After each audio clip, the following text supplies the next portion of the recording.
புதுச்சேரி அருகே ஓசியில் மதுபானம் தர மறுத்த காசாளரை கத்தியை காட்டி மிரட்டிய நபரை காவல்துறையினர் கைது செய்தனர்.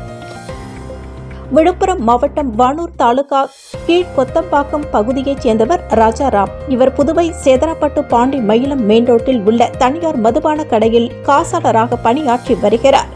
இந்நிலையில் நேற்று காலை சுமார் 10:20 மணியளவில் மதுபான கடைக்கு வானூர் இருபை ஸ்போர்ட்ஸ் அகரம்பட்டு மாரியம்மன் கோவில் தெருவைச் சேர்ந்த ராமலிங்கத்தின் மகன் சுதாகர் என்பவர் வந்துள்ளார்.